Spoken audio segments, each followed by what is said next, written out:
Part 1, the basics. My name is Derek Zanetti, and I live in Pittsburgh, Pennsylvania. Who are your biggest influences and why? I guess my biggest influences and why,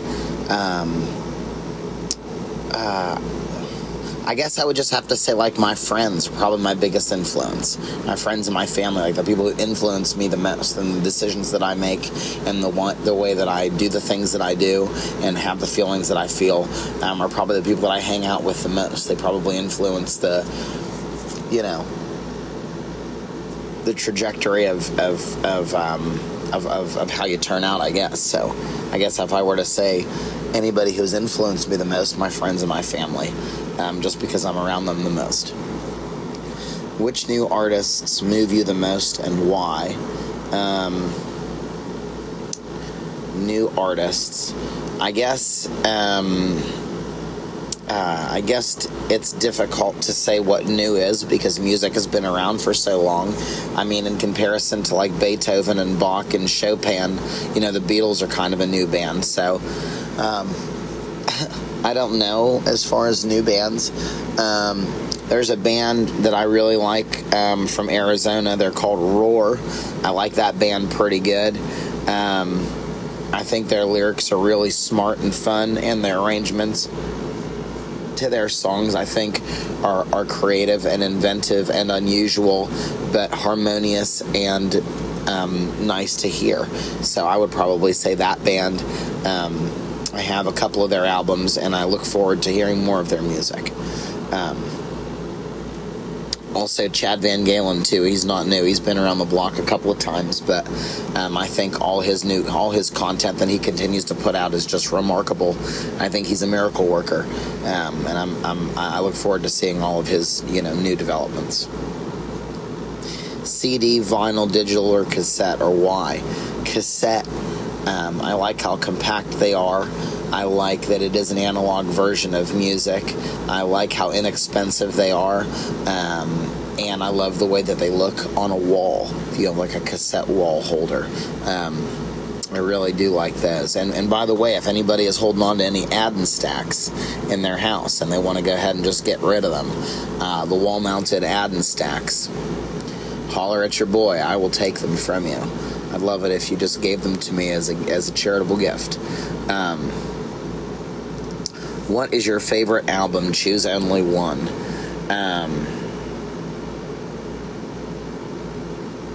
Maybe Pet Sounds by the Beach Boys if I only had to pick one as my favorite album. Every time I listen to it, I hear a new thing inside of it that I didn't hear before. Or maybe I heard it before, but I didn't hear it in this way. And I'm always kind of like reinventing new parts of that album. And I do like it probably the most. If I had to only pick one, I guess that's the one that I'd, just be forced to pick. Okay. Part 2, the business. The first time I saw you perform, you were opening for Listener in a tiny venue in Indiana. Now you are touring around the world, signed to a label, and playing much bigger venues. Looking back at your career, how does it feel to make this much progress? Do you feel like you've made it at this point, or do you feel like your work has just started? Well, it's always nice to have progress and to progress and to do things differently and newer. And I think if you make something that's good and that people like it, they'll tell their friends about it and they'll come back to see you again. So it does make you feel good that when you first come to Indiana to play a show, 10 people came, and then the next time 30 people came, and then the next time more people than that came, and it just keeps doubling up, and more people come, and they're telling their friends to come, and other people are coming back, and it's just nice to have more people excited about the thing that you're doing. So yeah, it feels nice to have progress. Do you feel like I've made it at this point? No, I'm never gonna make it. I don't know what that even would look like or mean to say that I've made it. And I'm a very I'm very difficult. I'm an easygoing person, and I'm pretty easy to please as far as like the things that I'm looking for out of life. Just quiet and just to be able to make art. I mean, I'm not a very complicated person, but I do find myself to be very dissatisfied with myself. So I don't know what it would take for me to think that I've actually arrived anywhere. And I do feel like my work is just getting started. I like how busy I've been. It makes me feel good to be that busy and to travel around. And I hope to do more of that. And I hope to continue to play in front of more people so that more people can at least listen to it. More people don't have to like it. But certainly if it'd be good if more people could listen to it.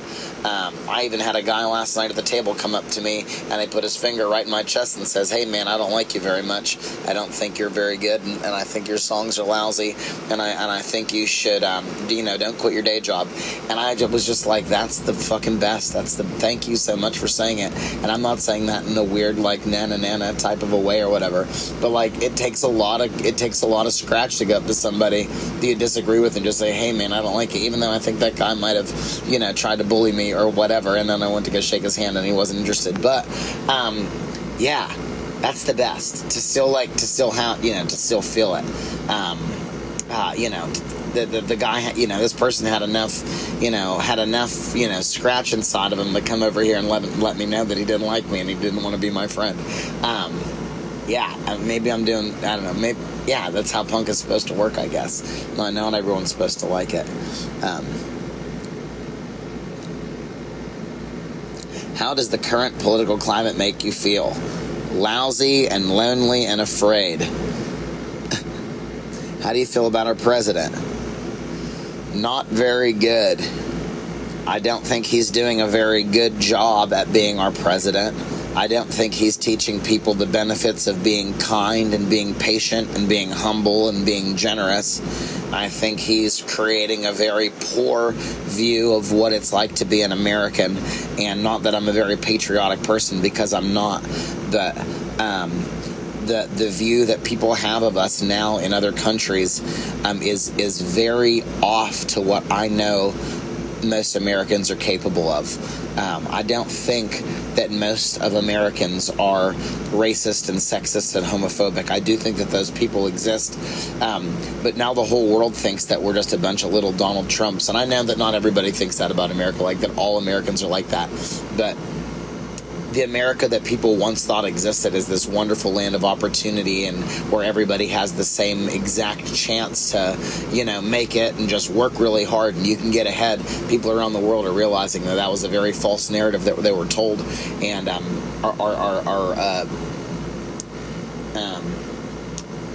are not interested in trusting in the process as much as maybe they were in the past. I don't know if that's a fair thing to say, but it's just my analysis of it, just from me, looking just from the outside, I guess. Maybe that was a bad way to answer it, but that's all I could think of, I think. As a Bernie Sanders supporter, do you feel the future still looks bright? Yes, I think the future still looks bright. If I didn't think the future still looked bright, I would just give up and just eat McDonald's every day. No, I don't know. Yes, I think the future looks bright. I think there's more opportunity to put hard work forth now than ever before, that we have the best opportunity and the best chance to go ahead and show people that there's another way, and another way is possible, and that we could work hard to create something that's new and different. You have struggled with alcoholism in the past. How is your sobriety?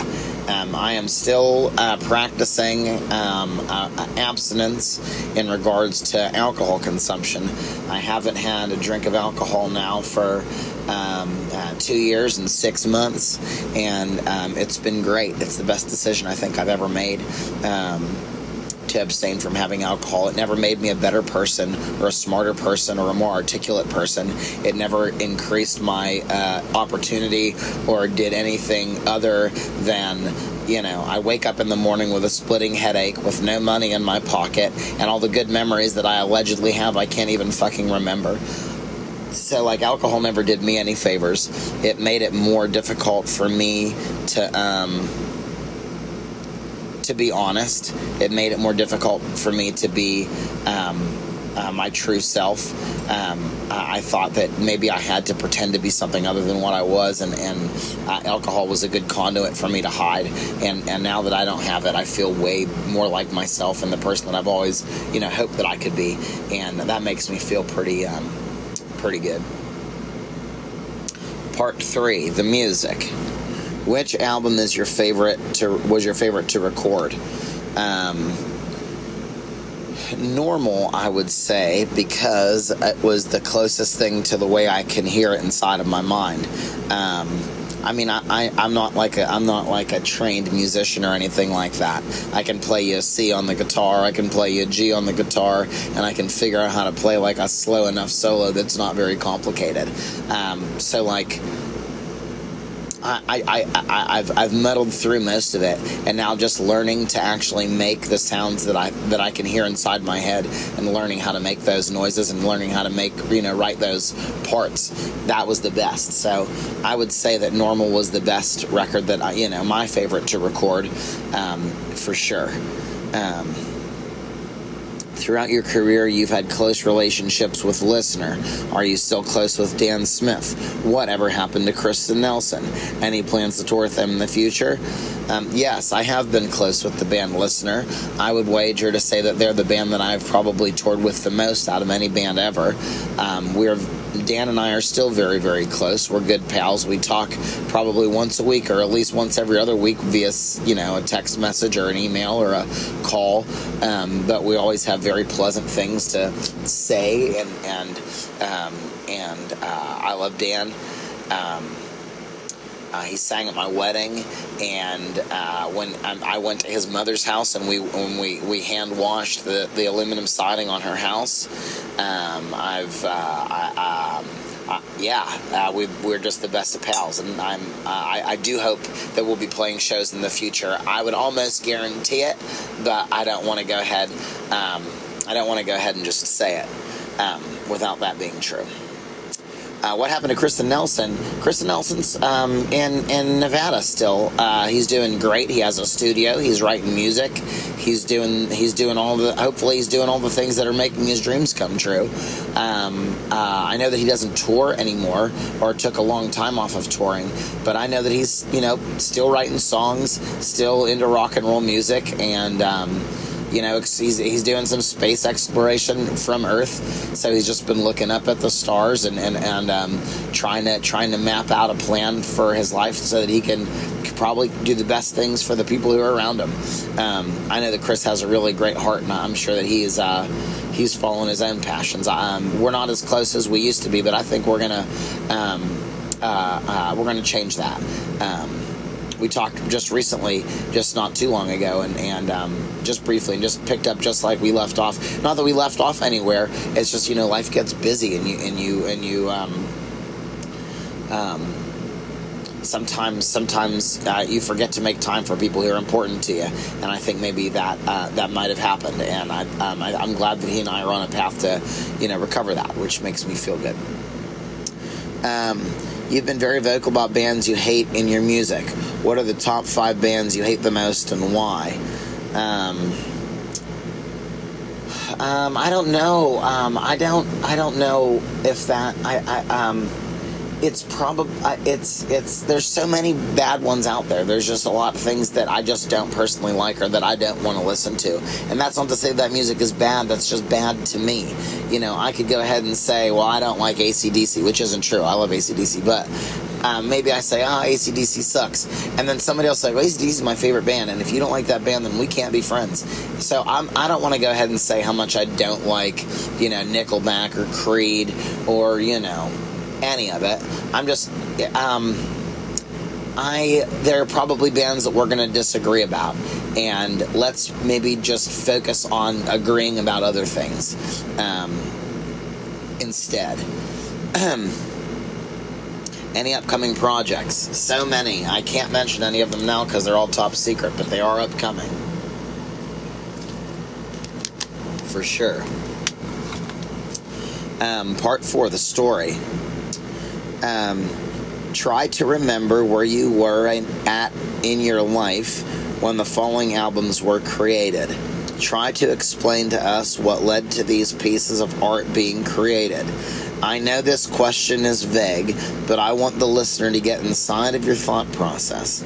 Your life story is in these pieces of art. Take a moment and try to go back to that time. Explain what was happening around you, the recording process. There's no time limit. Tell me your life story through your art. Okay. Some People Never Go Anywhere was my first demo record that I made in a kitchen at my friend Peter Chase's house.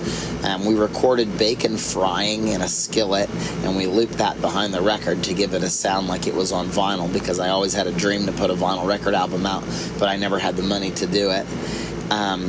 The artwork for Some People Never Go Anywhere was a shadow box that my girlfriend at the time, Laura Phillips, had made, and she contributed that as like a, hey, I made this thing, take a picture of it and you can use it as your art, which I did. And my friend Dave Watt did the lettering and the layout to it. Those songs were just like the first songs that I wrote, and I just kind of slammed them together and I put them on this CD. And I was just struggling a lot with faith and the idea of God at the time, and I wanted to try and strike a balance with some of those things, with the past that I had, being involved in a very religious culture, and then me currently not being involved in a religious culture, and trying to remove myself from the things that I thought that I felt and what actually exists. And maybe the lies that I was told and the things that were mistold to me and misspoken.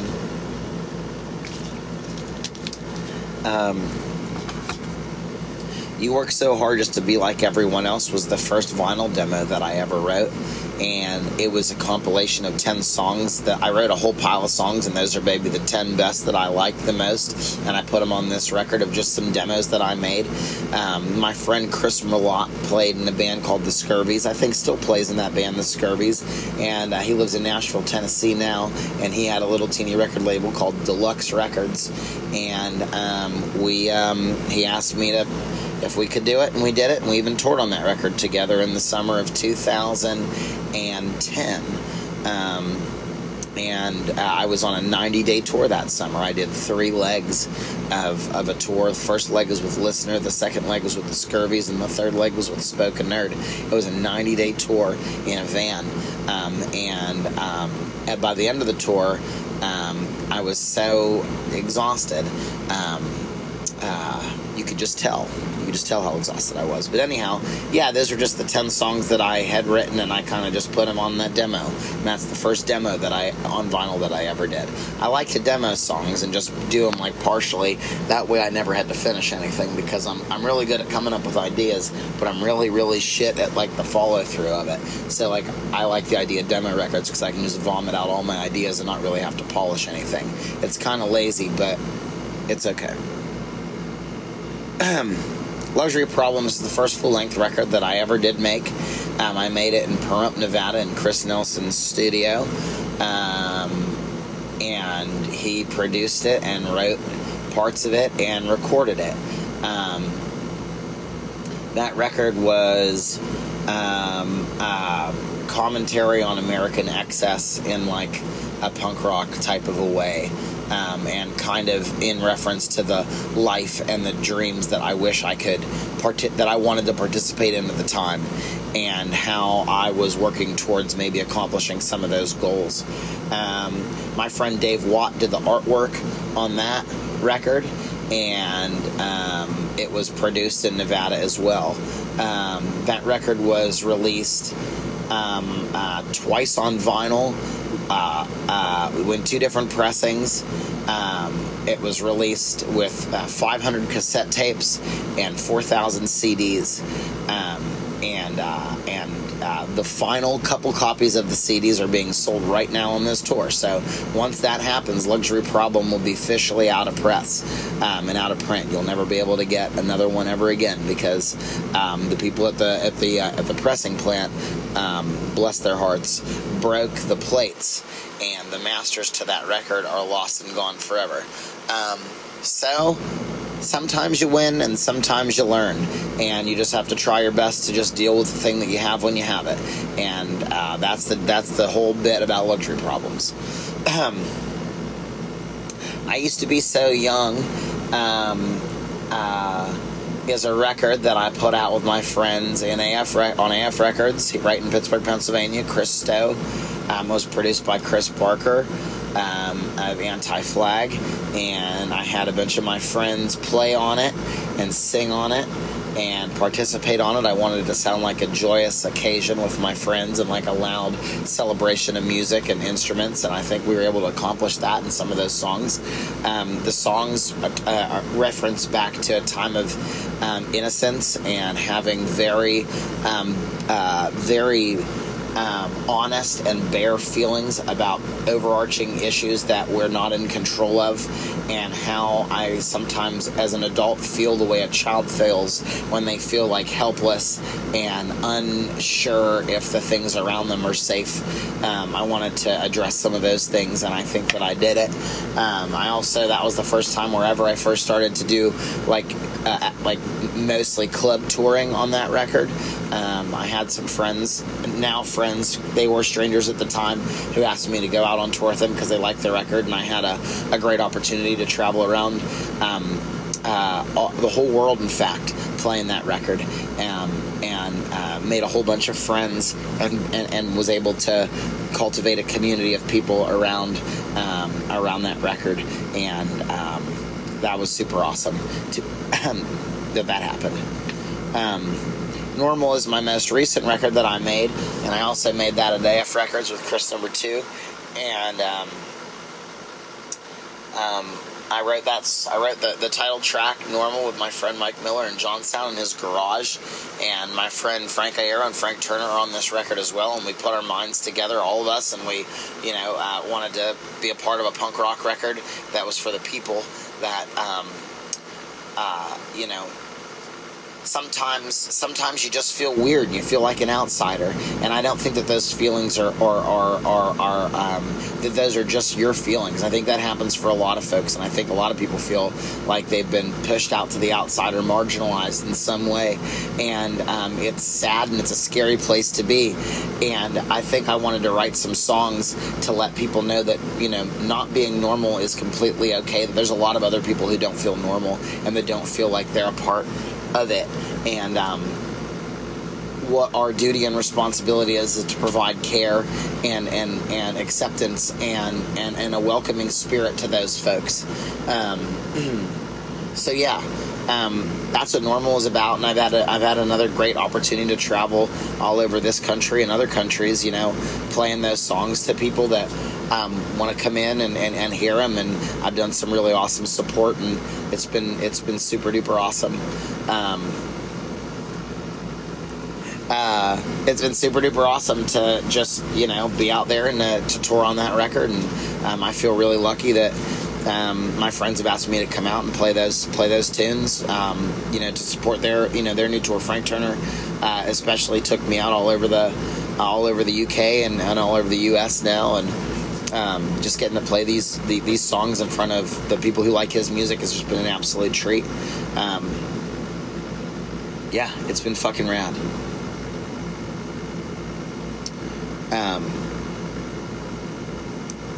Part 5. You've released hundreds of songs during your career. What's the one song you've related to that finds you the most in artists? I've done dozens of songs in my career. I'd probably say Normal. Normal is a song that I feel the best about it because I got to write it with a really good friend. And it's a song that I think really expresses to, it just reflects back to me, like, where it is that I came from. And I think a lot of people came from a similar place where they were looking for hope and they were looking for belonging. And they found punk rock and they found, like, this, like, super weird family to be a part of. And, like, I think we all just want to be accepted. We all just want to be a part of a family and be known and be looked at as somebody who is familiar. We all just want to be close to somebody. And I think punk rock has been a great has been a great incubator for people to feel like they can be close to you, and they can say, hey, I like that band too, or hey, let's be friends. You're weird and I'm weird. Can we be weird together? So I think Normal has provided a platform for people to connect with one another on a deeper level, and I think that is super cool. And I know that sounds weird to say this song has done it, but it's cool to see it happen. So yeah, part 6. Is there anything else you'd like to share? Feel free.